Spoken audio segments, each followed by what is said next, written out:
દેશમાં સોયનું નાકું જે બનાવવાનું હોય નહોતું બની શકતું આપણા દેશમાં. સોયના નાકા માટે સોય બહાર મોકલવી પડે અથવા બહારથી સોય લાવવી પડે.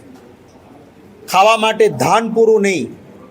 અમેરિકામાં જે જનાવરને ધાન આપતા એવા લાલ ઘઉં PL 480 એ ઘઉં આપણા દેશમાં આવતા હતા. એવી ખરાબ પરિસ્થિતિમાં કોંગ્રેસને સત્તા મળી તો કોંગ્રેસે અંગ્રેજોને જ જવાબદાર ગણવાના કે અંગ્રેજો ખાડા ખોદીને ગયા છે. મિત્રો શું કરીએ એવું નહીં. આપણી જવાબદારી છે, જે થયું તે થયું, આમાંથી દેશને બેઠો કરવાનો છે. કોઈને પણ દોષ દીધા વગર એ વખતના આપણા પૂર્વજોએ, કોંગ્રેસની સરકારોએ ખૂબ મહેનત કરી અને જ્યાં સોયનું નાકું નહોતું બનતું ત્યાં મોટા હવાઈ જહાજ બને એવી સ્થિતિ દેશમાં ઉત્પન્ન થઈ. IIM, IITs મોટી મોટી સંસ્થાઓ બનાવી અને જ્યાં ઘઉં બહારથી લાવવા પડતા હતા ત્યાં ધન ધાનના ભંડાર થયા.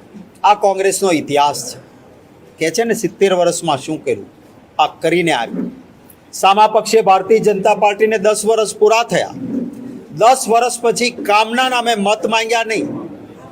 લોકોને અંદરો અંદર રાહુલ ગાંધીજીના નામે, પાકિસ્તાનના નામે, હિન્દુ મુસલમાનના નામે અને કોઈ પાયા વગરની વાત કે તમારી 2 ભેંસ હશે તો 1 ભેંસ કોંગ્રેસ લઈ જશે. સુરેન્દ્રનગરમાં કે એવી મોટર શોધીને આપવાના છે ભાઈ તમારા કે સુરેન્દ્રનગરથી અમદાવાદ ચા પીવા જાજો અને પાછા આવજો, 1 રૂપિયાનો ખર્ચ નહીં થાય. કોઈ વૈજ્ઞાનિક આ દુનિયામાં એવી મોટરની શોધ થાય એવી કલ્પના પણ નથી કરતું. ત્યારે આવી વાતો દેશના પ્રધાનમંત્રી, મારા પણ પ્રધાનમંત્રી છે, ત્યારે હવે મારું કામ પક્ષના એક સૈનિક તરીકે હું જે જોઉં છું એમાં લોકો આખા ગુજરાતમાં કોંગ્રેસને ભારે સંખ્યામાં મતો આપવા માટે થનગનતા હતા.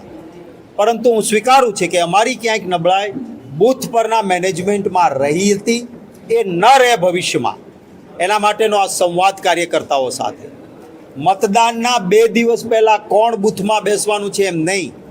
સંગઠન પાસે બૂથની યાદીઓ, બૂથનું મેનેજમેન્ટ પહેલેથી તૈયાર હોય.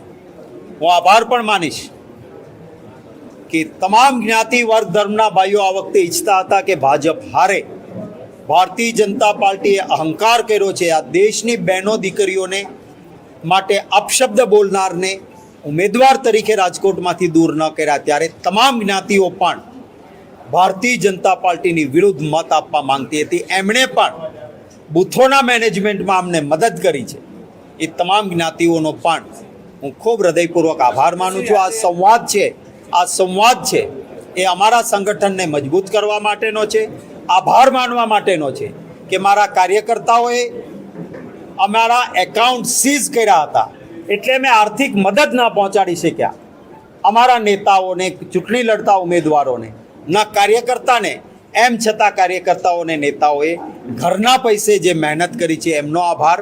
મતદાતાઓએ પ્રેમ આપ્યો છે એ સૌનો આભાર માનવા માટે આ પ્રકારનું આજે રાજકોટ છું. આવતીકાલે ભાવનગરમાં શહેરનો કાર્યક્રમ અને જિલ્લાનો કાર્યક્રમ પણ આ જ રીતે રાખ્યો છે. સહકારમાં ક્યારેય મેન્ડેટ પ્રથા હતી નહીં.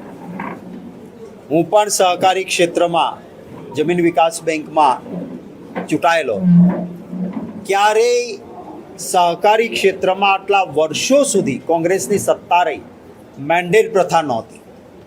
કારણ કે સહકાર એનો અર્થ જ એ છે કે બધા સાથે મળીને કરીએ. અને એટલા જ માટે સહકારી ક્ષેત્રમાં રાજકીય હસ્તક્ષેપ, સરકારનો હસ્તક્ષેપ ક્યારેય નહોતો. ભારતીય જનતા પાર્ટીના પ્રદેશ પ્રમુખે પહેલી વખત મેન્ડેટ પ્રથા કરી, દંડો ચલાવ્યો. કોંગ્રેસના કેટલાક સહકારી આગેવાનો કોંગ્રેસ છોડીને એટલે ગયા કે હવે મેન્ડેટ આવ્યો છે. આ સહકારી ક્ષેત્રમાં ગુજરાત આખા દેશમાં નમૂનેદાર, આપણી સહકારી પ્રવૃત્તિ આખા દેશમાં વખણાતી, એને કલંકિત કરવાનું કામ શરૂ થયું. હું અભિનંદન આપીશ. ભારતીય જનતા પાર્ટીમાં કેટલાકનો અંતરાત્મા જાગ્યો અને મેન્ડેટ બંધ કરવા પડે એવી મજબૂરી. કદાચ જૂના તમે ભાજપના પ્રદેશ પ્રમુખના થોડા સમય પહેલાંના વિડીયો કાઢજો અને આ કેમેરાની આંખ પર ચલાવી શકાય તો ચલાવજો. એ કહેતા હતા કે હવે તો મેન્ડેટ જ સહકારમાં કરવો પડ્યો ને બંધ.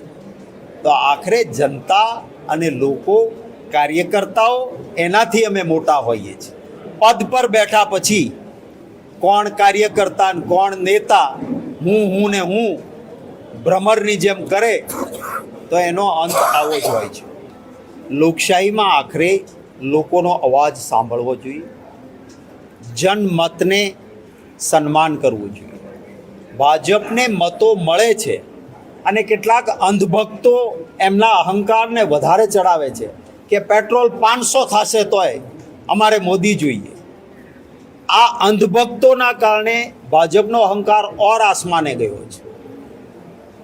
જે ધારાસભ્ય કે જે જનપ્રતિનિધિ, હું તો કહું છું પદ પર પણ ના હોય, પણ એક વ્યક્તિનો અવાજ ઉઠ્યો, તો રામના નામે આ મત લેનારાઓને મારે કહેવું છે કે ભગવાન શ્રી રામ વેશ પલટો કરીને ઝૂંપડે ઝૂંપડે અવાજ સાંભળવા જતા હતા, એટલે રામ રાજ્ય વખણાય છે. તમે રામના નામે મત લો છો, પણ રામ રાજ્ય કેવું હતું એનું અનુકરણ કરો છો ખરા?